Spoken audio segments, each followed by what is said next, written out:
بسم اللہ الرحمن الرحیم اعوذ باللہ من الشیطان اللعین الرجیم بسم اللہ الرحمن الرحیم نحمدہ ونصلی علی رسولہ الکریم وآلہ الاطہار۔ کتاب توضیح المسائل کے اسباق ہم مسلسل پڑھ رہے ہیں، جن میں سے آج ہم سبق نمبر 23 جس کا عنوان خمس کا مصرف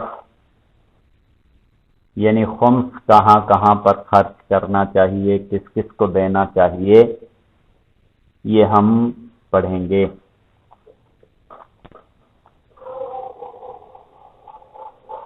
اس مسئلہ نمبر 1818، جس شخص کو خمس کے مستحق شخص سے کچھ لینا ہو اور چاہتا ہو کہ اپنا قرضہ خمس کی رقم سے منہا کر لے، تو احتیاط واجب کی بنا پر ضروری ہے کہ یا تو حاکم شرع سے اجازت لے یا خمس اس مستحق کو دے دے اور بعد میں مستحق شخص اسے وہ مال قرضے کی ادائیگی کے طور پر لوٹا دے۔ اور وہ یہ بھی کر سکتا ہے کہ مستحق خمس کے مستحق شخص کی اجازت سے اس کا وکیل بن کر خود اس کی طرف سے خمس لے لے اور اس سے اپنا قرض چکا لے۔ اب یہاں پر اس مسئلے میں جو صورتحال بیان کی گئی ہے وہ یہ ہے کہ ایک شخص ہے کہ جس پر خمس واجب ہے، دوسرا شخص ہے کہ جو مستحق ہے، خمس لینے والا ہے۔ یہ شخص جو کہ خمس لینے والا ہے یہ مقروض ہے اس شخص کا جو کہ خمس دے رہا ہے۔ اب کیا ایسا ہو سکتا ہے کہ کیونکہ جس کو میں خمس دے رہا ہوں، جو شخص مثلا کسی کو خمس دے رہا ہے وہ اس کا مقروض ہے، لہذا اس خمس سے اس کے قرضے کے پیسے جو ہیں وہ کاٹ لے؟ کیا ایسا ہو سکتا ہے؟ کیوں؟ اس وجہ سے کہ وہ مقروض ہے اور اسے خمس دینا ہے۔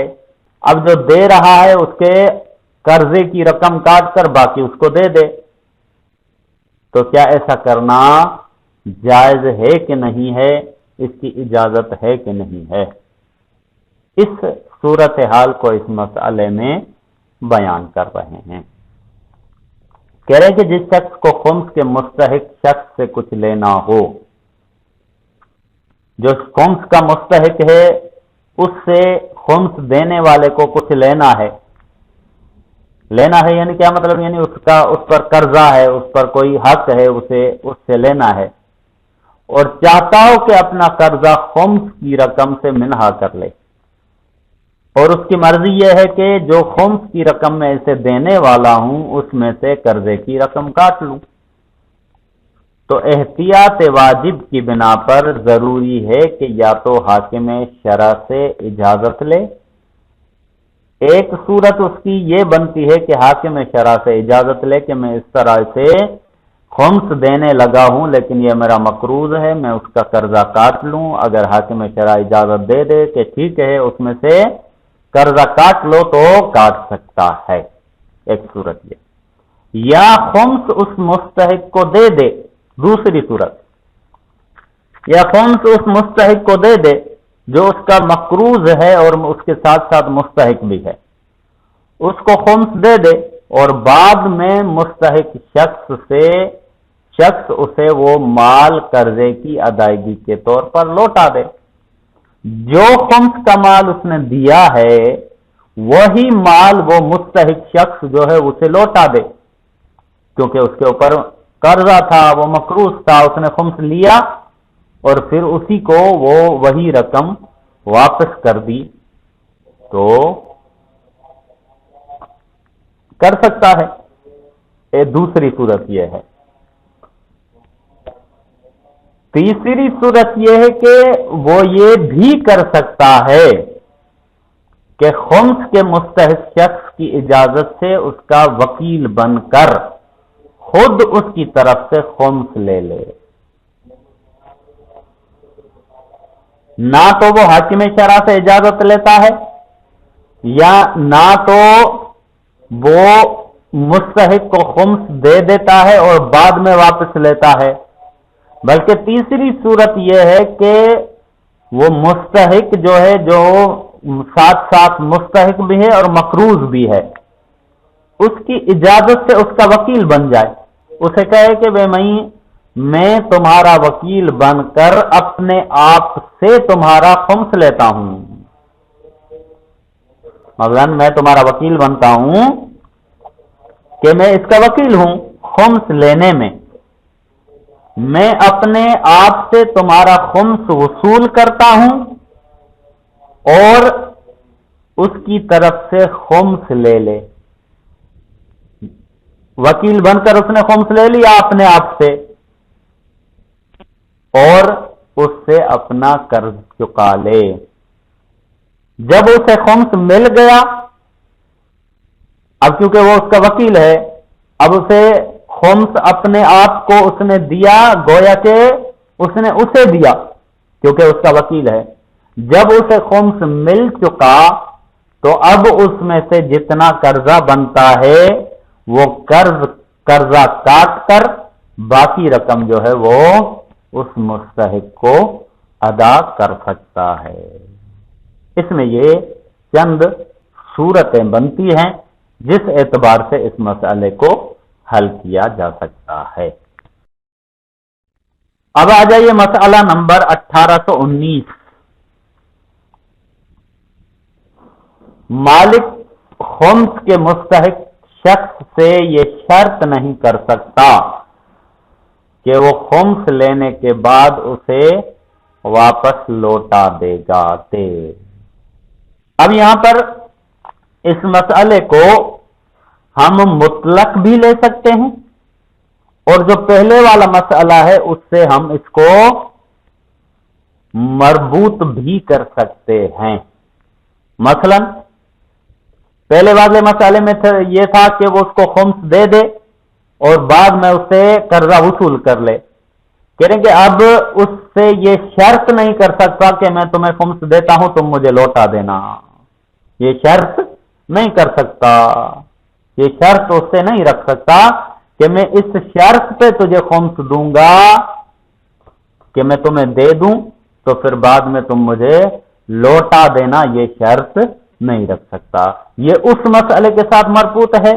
اور مطلق کیسے ہے کہ کوئی بھی شخص اگر کسی کو خمس دے تو مستحق سے یہ شرط نہیں کر سکتا پیسے بچانے کے لیے یا کسی اور غرض کی وجہ سے کہ میں تمہیں خمس دیتا تو ہوں لیکن میری شرط یہ ہے کہ ان میں سے مثلا فرض کریں کہ 1000 روپیہ خمس ہے، اس سے یہ شرط نہیں کر سکتا کہ میں تمہیں خمس تو دیتا ہوں لیکن 500 روپے اس میں سے مجھے واپس کر دینا. یہ شرط نہیں کر سکتا. یعنی یہ اس صورت میں ہو سکتا ہے کہ جب انسان چاہتا ہو کہ میرا خمس بھی ادا ہو جائے اور میرے پیسوں کی بھی بچت ہو جائے تو ایسا کرنا ممکن نہیں ہے، ایسا شرعی طور پر جائز نہیں ہے اور نہیں کر سکتا کہ وہ خمس دے اور مستحق سے یہ شرط رکھے کہ میں خمس اس صورت میں تمہیں دوں گا کہ تم مجھے پیسے واپس لوٹا دو گے. یہ شرط صحیح نہیں ہے اور اس شرط کو انجام نہیں دے سکتا. اب ہمارا توضیح المسائل سبق وہی جاری ہے، البتہ یہاں سے ہمارا عنوان جو ہے وہ تبدیل ہو رہا ہے. عنوان ہمارا آج سے خمس کے اختتام کے بعد زکوٰۃ ہے۔ زکوٰۃ زکا سے لیا ہوا ہے اور اس کا معنی ہے پاک کرنا۔ زکوٰۃ بہت ساری چیزوں کے لیے استعمال ہوتا ہے، جس میں سے لفظ تزکیہ بھی استعمال ہوتا ہے۔ مثلا ہم استعمال کرتے ہیں کہ تزکیۃ النفس، نفس کو پاک کرنا، یا اسی طرح زکوٰۃ جو ہے وہ حیوان کی زکوٰۃ بھی ہوتی ہے۔ اور یہاں پر جو ہماری بحث جس میں ہم کریں گے بحث وہ ہے مال کی زکوٰۃ، یعنی مال کو پاک کرنا۔ اور یہ زکوٰۃ مختلف چیزوں پر واجب ہے، ان کے مختلف چیزوں کے مختلف نصابات وغیرہ ہیں، ان کو تفصیلاً ہم آگے کے مسائل میں مفصلاً بیان کریں گے۔ آج اس درس کو مکمل کرنے کے لیے ہم تھوڑا سا زکوٰۃ کے حوالے سے ہیڈنگ کے طور پر گفتگو کر لیتے ہیں، تاکہ تھوڑا سا زکوٰۃ کا ہمارے لیے عنوان بھی واضح ہو جائے اور اس کے ساتھ ساتھ یہ ہمارا درس بھی مکمل ہو جائے۔ زکوٰۃ کا شمار فروع دین کے اہم ارکان میں سے ہوتا ہے۔ یہ سلائیڈ میں نے کتاب میں توضیح المسائل میں موجود نہیں ہے، البتہ میں نے اس زکوٰۃ کے تعارف کو بیان کرنے کے لیے یہاں پر لگائی ہے کہ زکوٰۃ کا شمار فروع دین کے اہم ارکان میں سے ہوتا ہے۔ اہل امامیہ تشیع یعنی شیعہ اثنا عشری جو ہے وہ زکوٰۃ کو فروع دین میں سے مانتے ہیں، اصول دین میں سے نہیں ہے، جس پر دین اسلام میں بہت زیادہ تاکید کی گئی ہے، اور نماز اور جہاد کے ساتھ اس کا بھی ذکر ملتا ہے کہ جس طرح سے نماز اور جہاد وغیرہ کی تاکید ہے، اسی طرح زکوٰۃ کا بھی ذکر ملتا ہے اور اس کی بھی تاکید کی گئی ہے، یہاں تک کہ اسے دین کے 5 ستونوں میں سے ایک قرار دیا ہے۔ یعنی دین کے کچھ ستونوں کو بیان کیا گیا ہے، ارکان یعنی رکن کو بیان کیا گیا ہے، انہی ارکان میں سے ایک زکوٰۃ بھی ہے۔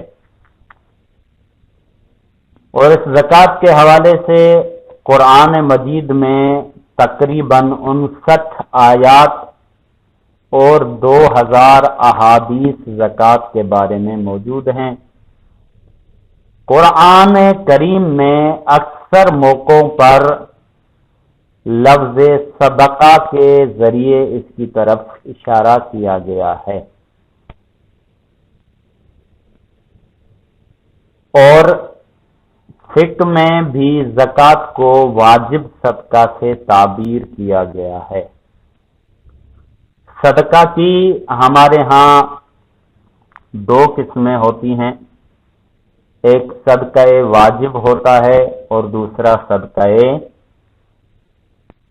مستحب ہوتا ہے۔ تو زکوٰۃ جو ہے وہ صدقہ واجبہ میں شمار ہے، اور جس کے لیے یہ بھی کہا گیا ہے کہ سادات کے لیے صدقہ کھانا جائز نہیں ہے، وہ بھی صدقہ واجبہ ہے۔ تو یہ زکوٰۃ کا مختصر تعارف تھا۔ البتہ اس زکوٰۃ کے حوالے سے بہت ساری آیات و روایات جیسے کہ یہاں پہ انہوں نے بیان کیا ہے کہ 59 آیتیں اور 2000 احادیث اس کے بارے میں ذکر ہوئی ہیں۔ اچھا، اگر دیکھا جائے تو اس کا مقصد کیا ہے؟ زکوٰۃ کا مقصد، سب سے بڑا زکوٰۃ کا مقصد یہ ہے کہ کوئی بھی انسان ایسا نہ رہے کہ جو اپنی ضروریات کے لیے پریشان ہو، اور کوئی بھی شخص، کوئی بھی انسان بھوکا نہ رہے۔ اور زکوٰۃ ایک ایسا نظام ہے کہ جس کے ذریعے سے اسلام نے ایک کلی قانون دے دیا ہے کہ جو مالدار افراد ہیں یا جن کے پاس اللہ نے ثروت و دولت رکھی ہے، وہ میرے امانت دار ہیں، میں نے انہیں امانت دی ہے، اور یہ امانت جو ہے وہ جن کا حق بنتا ہے ان تک پہنچانا ان کے لیے لازم ہے۔ اسی کو زکوٰۃ اور خمس یا دوسرے صدقات وغیرہ کہا جاتا ہے۔ یعنی اگر زکوٰۃ کا نظام اسلام میں نہ ہوتا تو آج کل جس طرح سے زکوٰۃ و خمس وغیرہ ایسی چیزیں ان پر عمل نہ کرنے کی وجہ سے امیر تر ہوتا جا رہا ہے اور غریب جو ہے وہ غریب تر ہوتا جا رہا ہے، اس نقصان سے بچنے کے لیے، اس اونچ نیچ سے بچنے کے لیے زکوٰۃ کا نظام رکھا گیا کہ اگر تمہیں اللہ نے دیا ہے، تمہیں اللہ نے مال دیا ہے، تو اس اللہ کے دیے ہوئے مال کو امانت سمجھو، اور اس امانت پر جتنا دوسروں کا حق بنتا ہے وہ حق ادا کرو۔ یہی اصل اسلام ہے، اور ہمیں اس اسلام پر عمل بھی کرنا چاہیے، اور اس کے بہت سارے فوائد ہیں۔ اب یہاں تک تو یہ زکوٰۃ جو ہے اس کی ضرورت اور اس کے فضائل، لیکن یہاں پر توضیح المسائل میں جو ہم پڑھتے ہیں وہ یہ ہے کہ زکوٰۃ واجب تو ہے اور زکوٰۃ دینی بھی چاہیے، لیکن زکوٰۃ کس طرح سے دیں؟ اگر کسی کے پاس مال ہے تو کیا سارے کا سارا مال زکوٰۃ میں دے دے؟ نہیں، بلکہ اس کا نصاب بیان کیا جائے گا، اس میں سے کتنا حصہ دیا جائے وہ حصہ بیان کیا جائے گا، اور کس کو زکوٰۃ دینا چاہیے وہ بیان کیا جائے گا، اور اس کے ساتھ ساتھ کن کن چیزوں پر، ہر چیز پر زکوٰۃ نہیں ہے بلکہ کن کن چیزوں پر زکوٰۃ واجب ہے اس کو بیان کیا جائے گا، اور اس کے مفصل احکام پڑھنے کے لیے ہم انشاءاللہ کل سے زکوٰۃ کو تفصیلاً مسائل اور اس کے نصاب اور اس کا مصرف وغیرہ اور اس کے تمام مسائل کو تفصیل سے پڑھیں گے۔ وصلی اللہ علیہ وآلہ وسلم۔